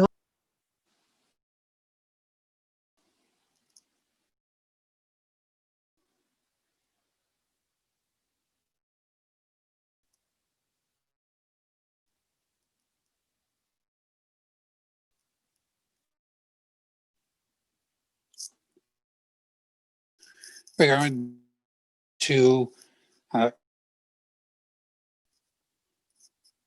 Craig, you've been allowed to unmute. Go ahead and unmute and provide your comments to the council again. Raise hand feature or excuse me, again, please state your name and address for the record. Can you hear me? My name is Craig Wood, Lane in Saco. I am also a member of the Saco Shoreline Commission. And I'd like to comment on just a few things that have been brought up. One of them was a very good comment. Johnson. The Saco Shoreline has not been a regional approach. I agree with him, and this would be a that was going to affect only the, but also and because of COVID-19, other difficulties that always arise, move forward, record of who was met with, and I should be, and that should be in front of counselors to. And then secondly, I just going through my reason that the Saco City Council on the PPA a year ago, because the Army Corps of Engineers wants to do this $30 million project and then walk away from the city of Saco. Currently written, and I be negotiations going. Those negotiations going forward. Press the other B. We spend. I don't have it for meetings. It appears DPW spends a year to protect Main Avenue. Whenever it comes back, the Army Corps of Engineers. That is created, that is already starting to move towards Kinney Shores. If you put another 750-foot piece of rock out in the ocean, know where that energy is going to go. It certainly is going to have effect in the city of Saco. So all of these things have to be discussed before you guys should rush in to sign paperwork that moves the process forward. And then lastly, why it is an agenda item is very unclear, because like Councilor Johnson brought up, there has been no previous discussion. This was just rushed to the table. This is not an item to rush to the table. This is to all, and hoping that the council will do some more discussion based on more discussion. We're going to go back to Daphne at this point.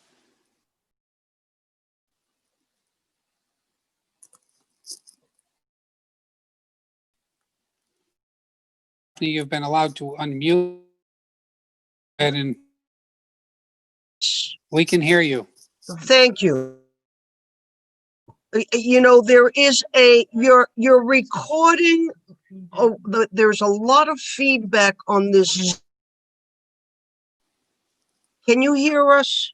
We can hear feedback on this Zoom thing. You know, we're getting like, I am unmuted now. Okay. Yes. Thank you. Yes.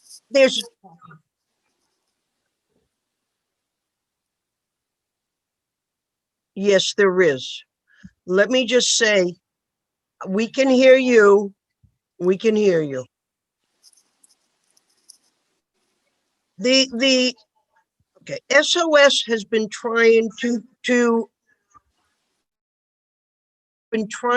get the city council to sign on to this Army Corps 35 years.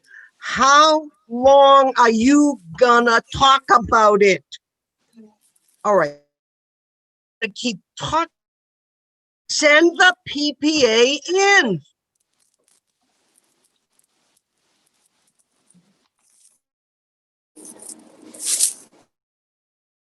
Oh.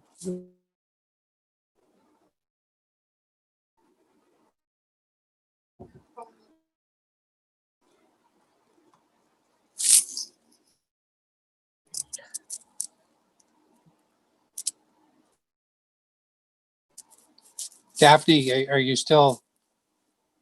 Sign it and send it in, please. We are suffering down.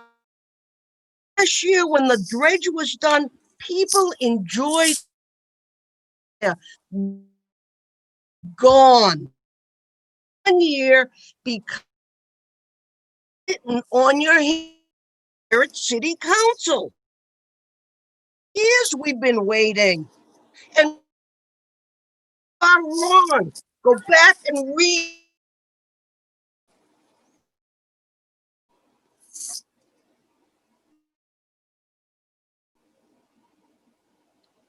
Daphne, is that all you?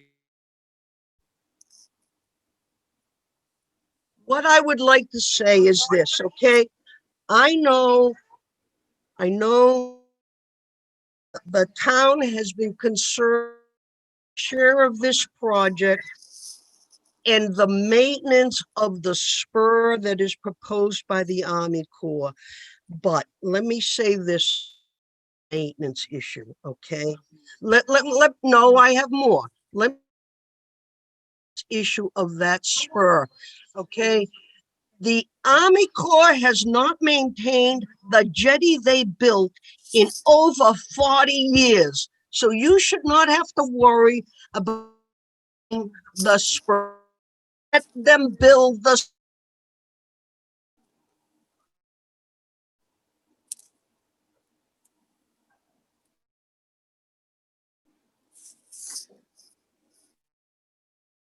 If that to the next commenter.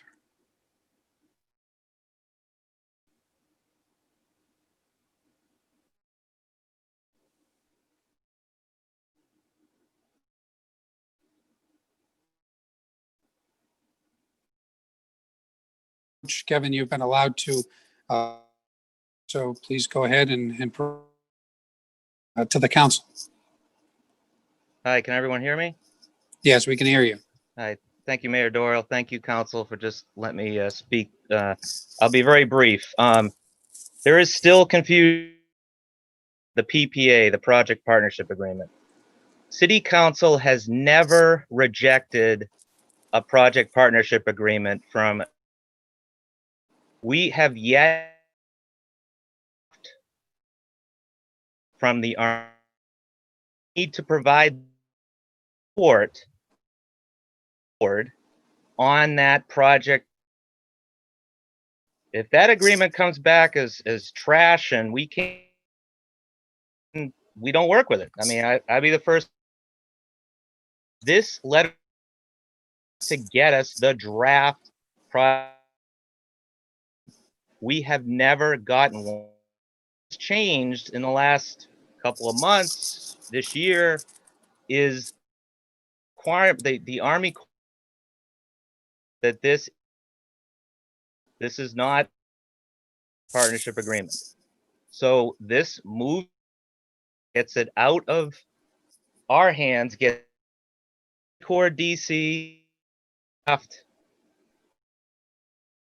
Assume that's all it is. That's what we're moving. Thank you, everyone. Thank you, Kevin.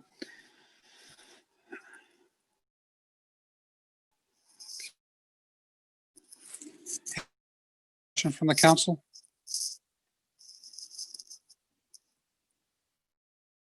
No hands raised and nobody seeking recognition on item E, Army Corps of Engineers letter of support. Councilor Archer. Councilor Purdy. Yes. Councilor Gunn.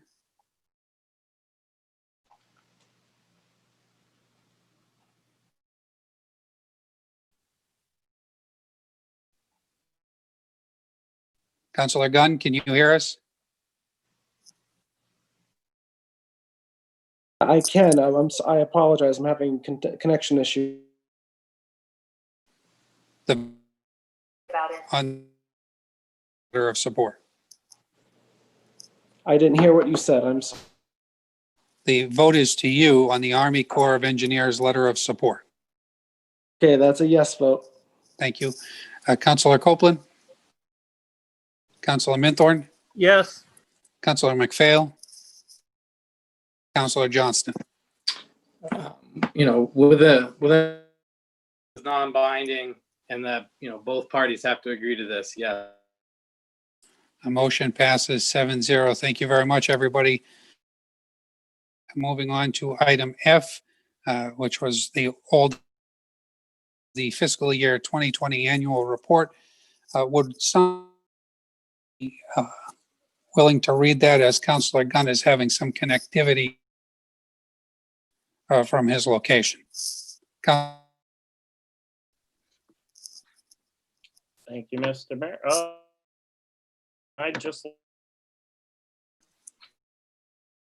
According to MSR Tech A 28, shall publish a complete report annually that shall contain records of financial transactions, statements of assets and liabilities, and a post-audit report. Department has prepared a summary of their departmental operation. Once adopted by the City Council, this document will be available. Printed copy will be available for review in the city's clerk. Resolved that the City Council accepts fiscal year 2020 annual. Archer, is there? Second by Councilor Minthorn. Any discussion on the annual report? Yes. To let everybody know, minute edit and with the new spell check items has been posted to the city. Thank you, Councilor Minthorn. Further, Councilor Copeland? I just wanted to thank the staff for all the hard work on this, and the presentation this year is nicely done. Thank you. Did you want to say annual report? Yeah, thank you, Councilor Copeland. I wanted to thank all the staff involved in writing this, and department heads, to Communications Director Emily Roy, who put in a lot of work. Also our summer intern, Hannah. There are a whole lot of hands in this, so thank you for the product. And I think we have something to be proud of this year, so thank you. Thank you, City Administrator. Further discussion on acceptance of the fiscal year 2020 annual report?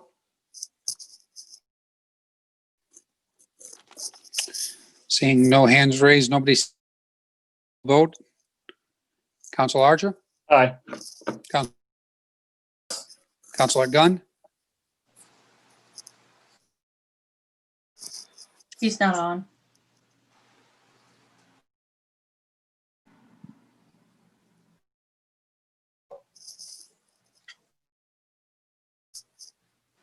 I think he's on by phone. Unmute.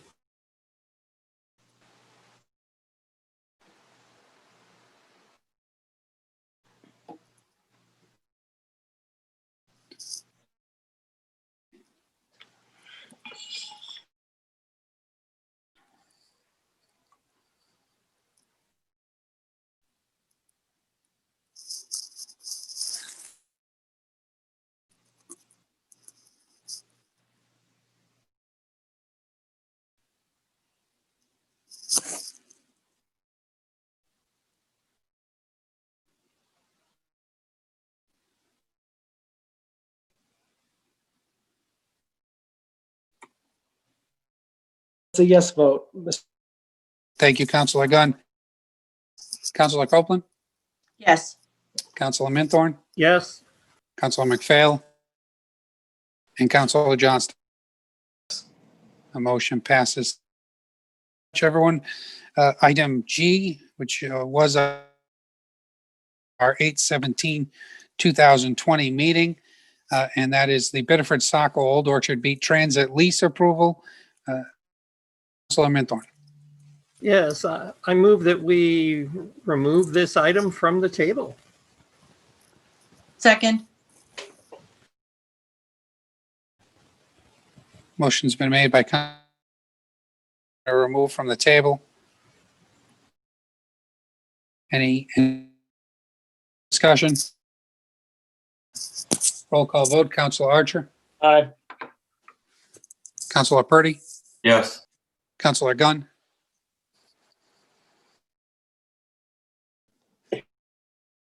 Flynn,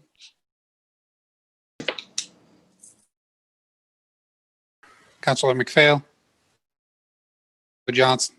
Yes. Motion passes 7-0 to remove from the table. Councilor Minthorn.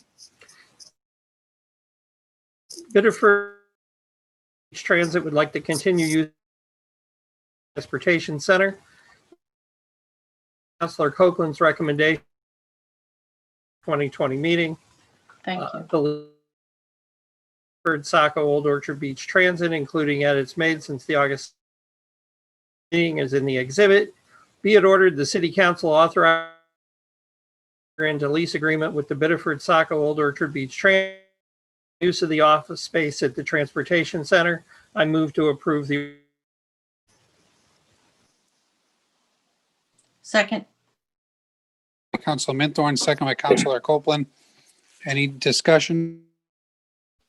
Thank you. At our last meeting, I had asked operating and maintenance budget, and while it's kind of separate from the lease, I think it's equally understanding, what we're actually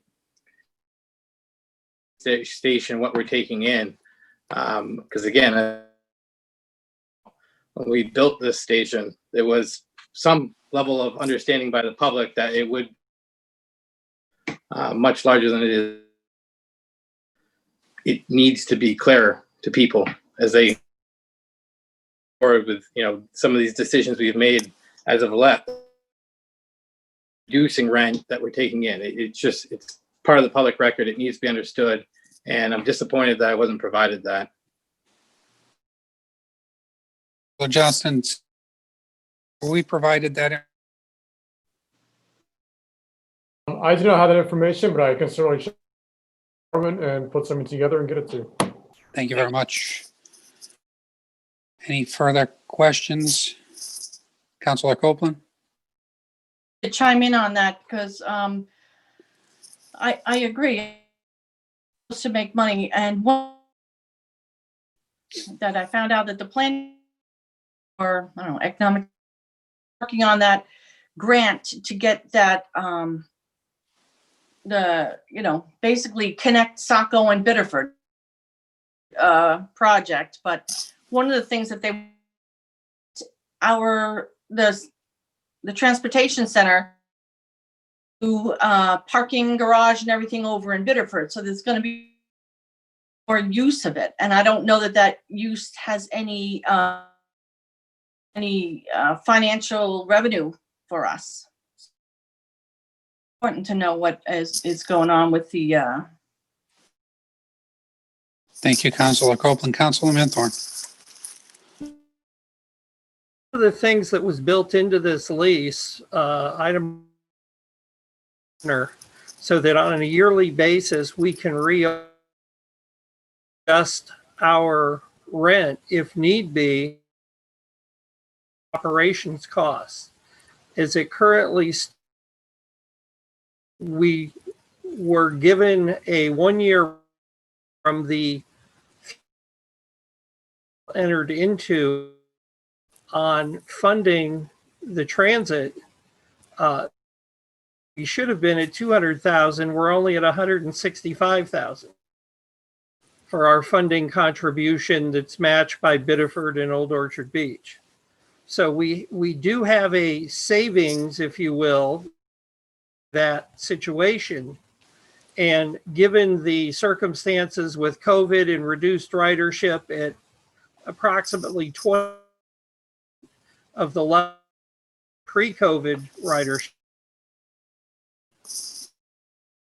this agreement as it is currently written to move for another year only makes sense to not financially with us 35,000 on our current. Now, I'm in that we could do more with the transport. And I think that's a separate conversation we need to have forward is there more development that could take revenue generating as we connect Saco and Biddeford way across the area, something we could leverage to our advantage. And I think that's a separate from our tenants for the next year. Thank you. Thank you, Councilor Minthorn. Further discussion? Seeing no hands raised, roll call vote on acceptance, or excuse me, on approval of the lease for the Biddeford Saco Old Orchard Beach Transit. Councilor Archer? Aye. Councilor Purdy? Councilor Gunn? Yes. Councilor Copeland? Councilor Minthorn? Yes. Councilor Johnston? Yeah. The future minutes reflect whatever the city administrator provides for the call. Thank you. City Administrator Canrath, can we make sure that the financial reports, when it's received, gets included in the minutes for the record? Thank you. Moving on to what was item F, the Saco Main Street lease approval. Councilor McPhail. Thank you, Mr. Mayor.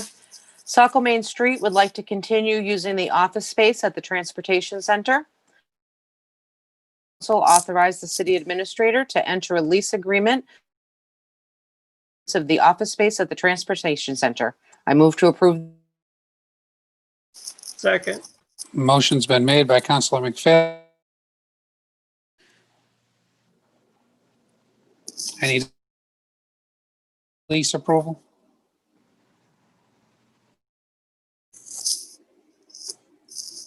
Councilor Copeland? Exact lease as the Zoom bus with the updates from this week. Administrator Canrath, would that be substantially similar in legal and your office drafted the leases? And in certain cases, they are. For example, with the I know that to city ordinance, those sorts of things. If that was your question. Thank you. Thank you. Thank you. The only question I had, this was in the last lease too. So, because both these leases, the city, and again, going back to prior leases, the occupants of the building would be, the outward public facing element. I'm just curious from the city standpoint, who senior volunteers, but my understanding is that it's probably their capabilities.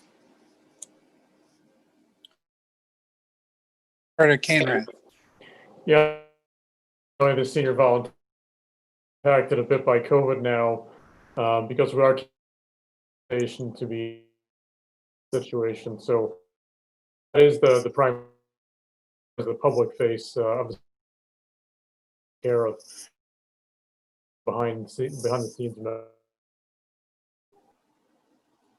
Mr. Mayor. Councilor Minthorn. Thank you. I know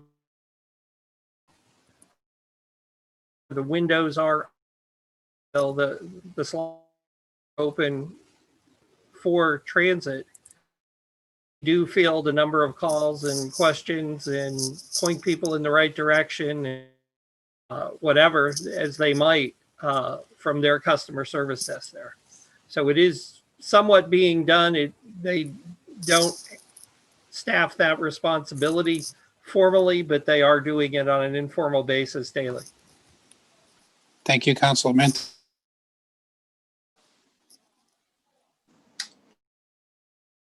I appreciate Councilor Minthorn's input. And was cut out. Somebody, at least, while they're there trying to assist. Thank you, Councilor Johnston. Councilor McPhail. Thank you. Yeah, Councilor Johnson, that is the similar aspect with Saco Main Street. The hours that they are actually physically, Holly Gordon is there part-time, and Rob Biggs, of course, is out in the community. But when they are there, I believe that they are assisting as well. Thank you, Councilor McPhail. Discussion on the Saco Main Street lease approval. Seeing no hands raised, no councilors seeking recognition. Roll call vote. Councilor Archer. Aye. Councilor. Yes. Yes. Councilor Copeland. Yes. Yes. Bill. Yes. And Councilor Johnston. Yes. Motion passes 7-0. Main Street lease. We're on to item 10, which is new business. Item A, which is the City Hall historian discussion.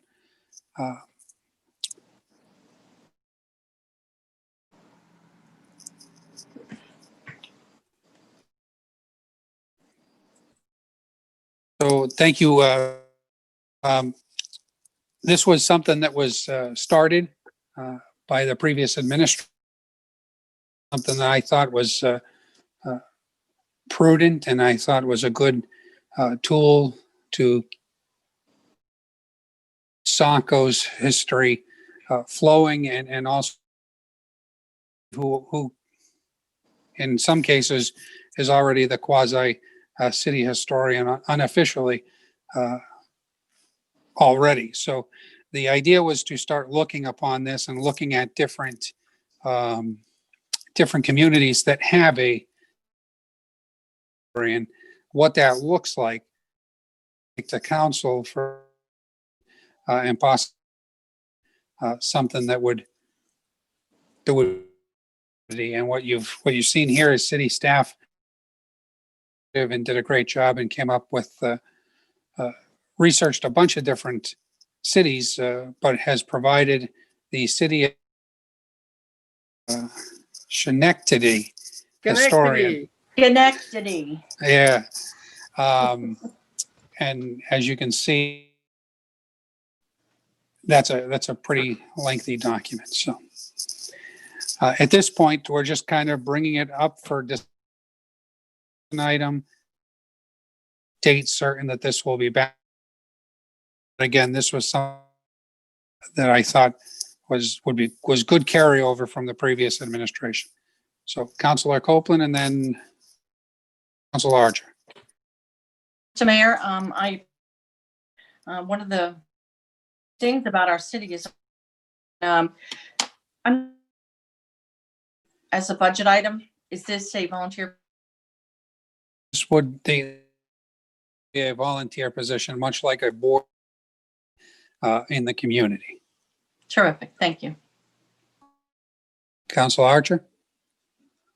Yes, thank you, Mr. Mayor. I this, especially I kind of knew it would be a volunteer capacity, just for operational needs of this committees as well. At the website of Schenectady, I'm sure that's it. It's a city in New York, and I think they provide a great 40,000 foot level with the research and writing, the teaching and public presentation, organization advocacy, promotion.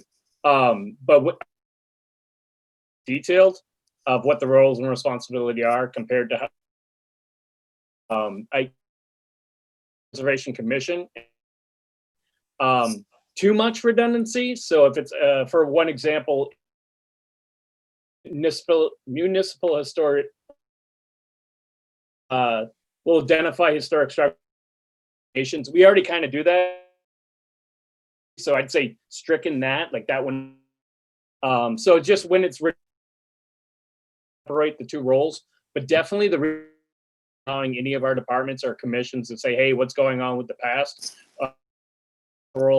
Committee coming up, being that would be an awesome say, hey, what is the historic what we're just talking about now?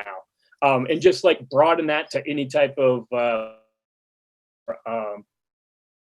nature. Also, our local school system teach classroom specific centric. I think this would be great. Again, it's a volunteer position, possibly something, because if not sure if they're going to like officially represent all, but asset to our city to have with costs covered for things like that.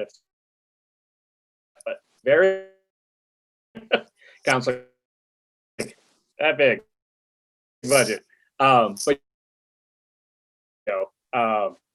so I again modified to Saco to meet lap with what we already have in front. Thank you, Councilor Archer. Councilor Johnston. I think that's a great idea. I mean, I'm a big supporter of history. I certainly feel it has grown in the last 10 years. A lot of that history hasn't necessarily been, it's not in the forefront that it used to be. I remember, Jane passed away. She was real big on Saco history. I can remember as a child going to the Dyer and exhibits. We have others in this community like Peter Scontris and Sally Hewitt that both are avid history lovers. You can learn a lot from them. So I think that this is something, as it'd be great to get them out of classrooms and teaching Saco history, because there's so much to learn here. I support.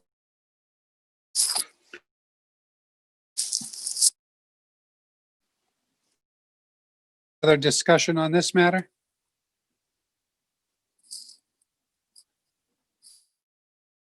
Okay, there is no vote on this. There is no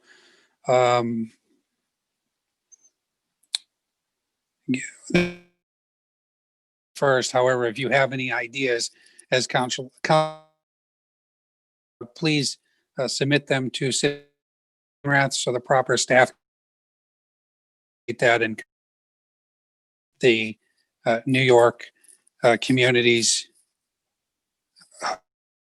And it's just something that would be better for Saco.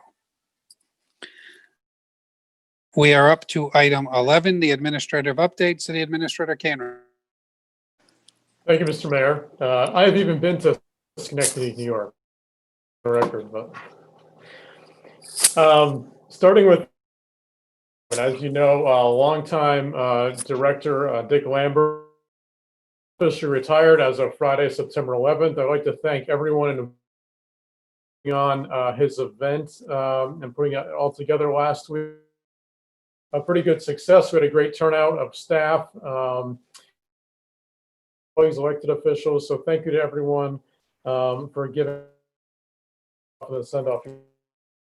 As of today, Deputy Director, Acting Director, as well as Acting Health Officer until the position is filled.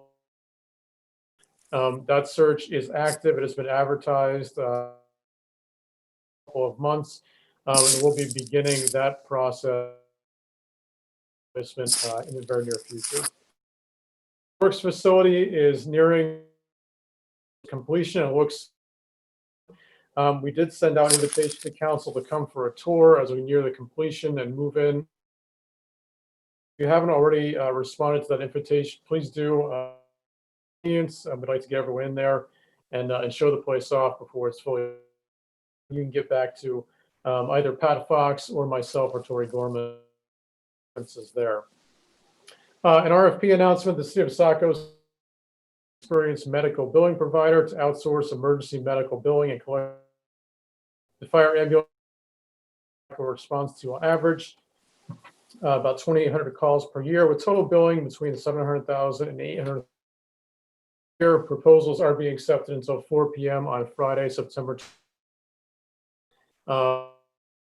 Salas, she is at gsalas, S-A-L-A-S, at sacomaine.org. A reminder on November absentee ballots will be available on or about October 5th. Utilizing the ballot drop box on the side of City Hall. New side that was pretty well used during the primary. Liked having that option, so you can return your ballot there. Methods. And checking in with City Clerk Michelle Hughes, about 4,900 absentee ballot requests or in the 2016 election at this time. So I think a pretty good turnout this year in November. As I've done in my previous positions before Saco, I have of a public session, there's open office hours previously for the public to come in and talk to me about whatever may be on their questions, concerns, complaints, comments, and to just provide another to come in and talk to me about anything they might. The feedback I've always found to be pretty constructive, pretty good. To stay facing out there. So I'd like to start those. I would have done this earlier, but COVID kind of thing. But I like probably somewhere at City Hall, the conference room or the auditorium. The conference room I know is filled for November, so we'll have more details. But I would like to get sometime in October. So, any questions? Any questions?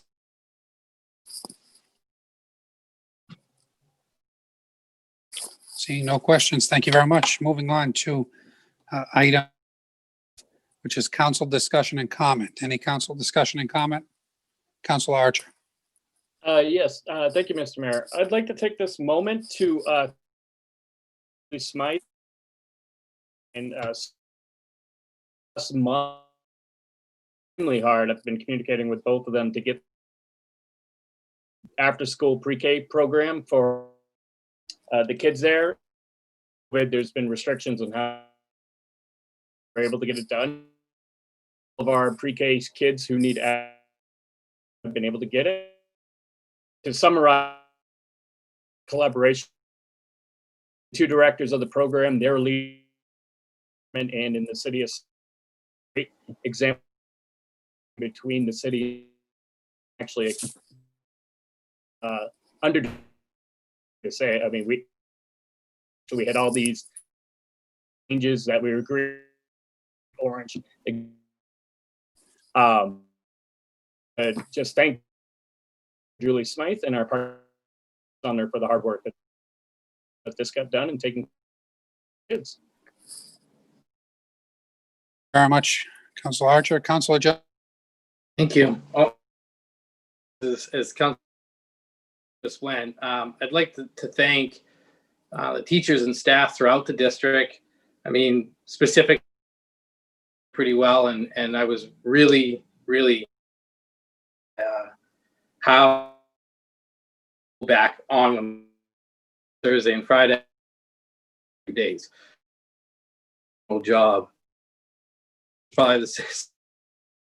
So I'd just like to thank them all. You know, it's very definitely was. So thank you to teachers and staff throughout the district. Thank you. Thank you, Councilor Johnston. Any further comment? Into agenda 14, there is no report. We are at agenda item 15. Is there a motion to adjourn? Moved by Councilor Minthorn.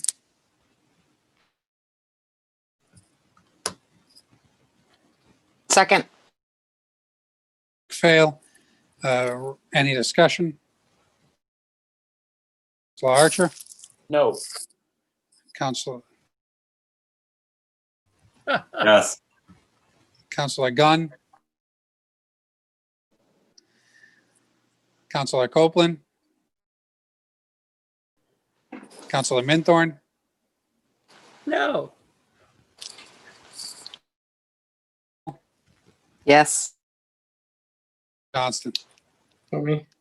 Yes. That motion passes. We are adjourned 1 p.m. Thank you everyone for your hard work and Say Schenectady Good night. 3 times out loud.